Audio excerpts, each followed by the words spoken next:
Can you tell us your name and a little bit of background about yourself?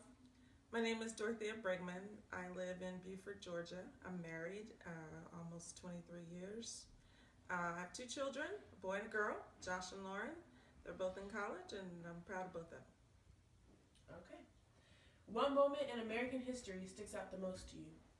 I think probably the most poignant moment and the most impactful moment in history was probably 9/11. Okay. Can you describe where you were and what you were doing at the time? Sure. I was at work.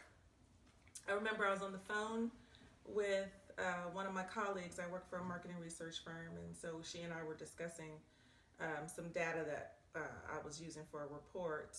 And while we were on the phone talking about it, she said, "Oh, a plane hit the one of the twin towers." And immediately I thought it was probably, one of those twin engine planes, and maybe somebody was doing a tour and kind of got off course and just like caused just like a catastrophe, thinking it was completely accidental. And so we talked about it for a few minutes, and then we went on and continued discussing our business. And then I guess about 20 minutes later, she said another plane hit the other tower.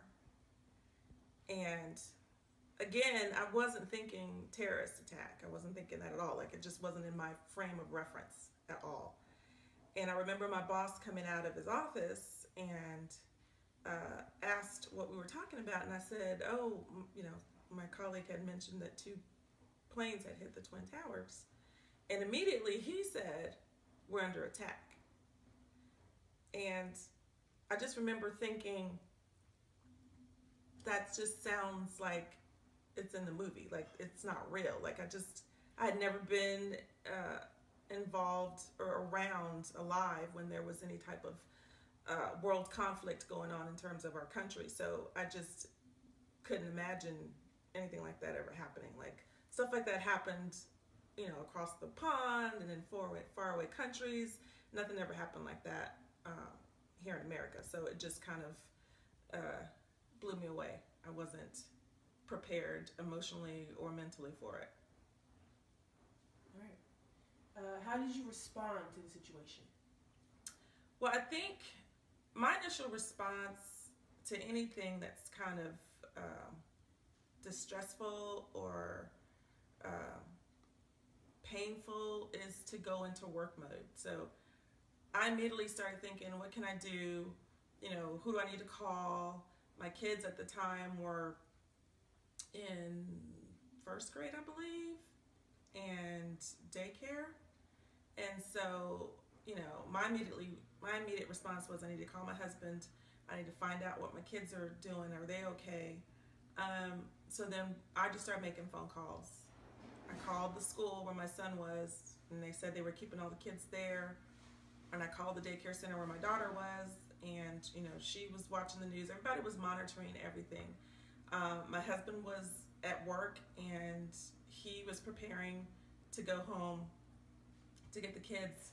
And the reason why we were so panicked or freaked out about what was going on is because there were planes that were missing that they couldn't account for. The FAA couldn't account for, and so they didn't know if planes were going to attack other cities. And being in Atlanta, being where the CDC is, being where there's a major dam near my house, those were targets. And I know that the National Guard was called out to all these different places to protect them and all of that. But because we didn't know where these planes were, and there was all these rumors flying around, and nobody really knew what was going on, you just kind of wanted to be with your family. You kind of wanted to be with your kids and to try just to protect them. So my husband was on his way to get the kids. I elected to stay at work. My boss, who doesn't live too far from our office, we all went to his house, and we just monitored the news the entire time. How did other people around you respond in your immediate circle and around the world? Well, some of my coworkers, one in particular, she was originally from New York, and she still has family in New York, and she knew that her uncle worked in one of the towers. And So, of course, she is upset and panicked because she does not know, um, what's happened to her uncle. And everybody else, I think, was just in shock. Like, we just could not believe it. And even though there were these phantom planes flying around that nobody could account for, um, I still didn't, it still didn't penetrate. To me, it didn't. I'm sure with other people it did.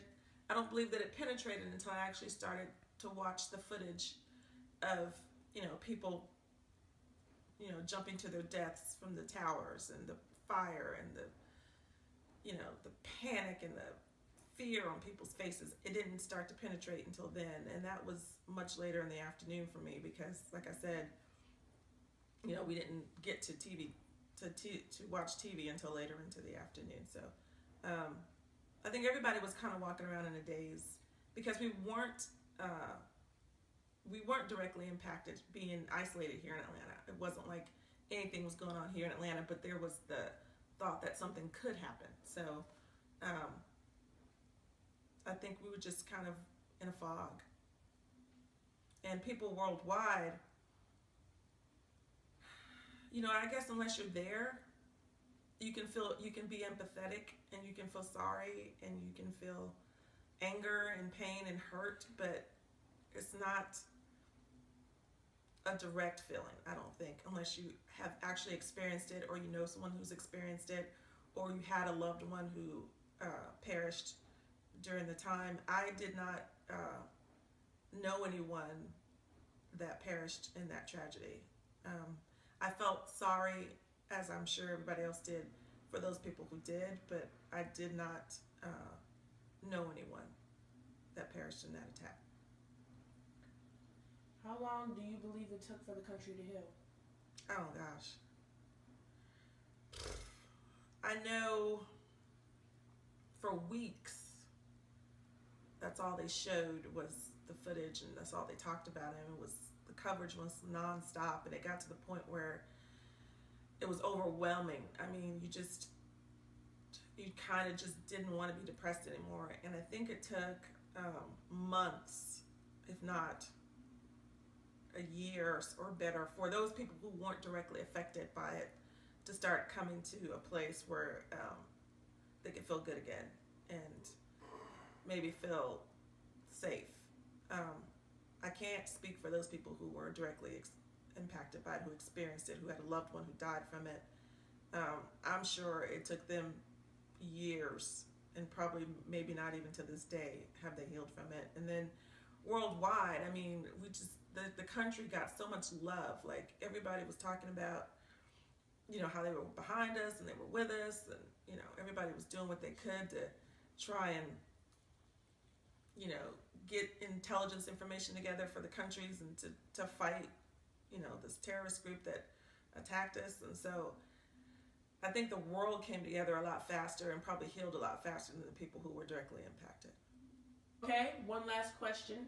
Do you see any differences in airline travel today? Sure. It used to be a lot easier to fly. It used to be where you could just pull up, get out of your car, go into the airport, go to your gate, get on a flight. Now it's, security lines, it's checking your bags, it's making sure you have, the right amount of liquids. There's air marshals on the planes. I mean, there's constant communication from the airline about, looking for stray bags or that type of thing. There's, drills, emergency drills in case there's an active shooter in airports now. I mean, it's just unheard of. It's third world. It's not like anything I was ever used to. So yeah, it's changed a lot. All right. Thank you for your time. Thank you.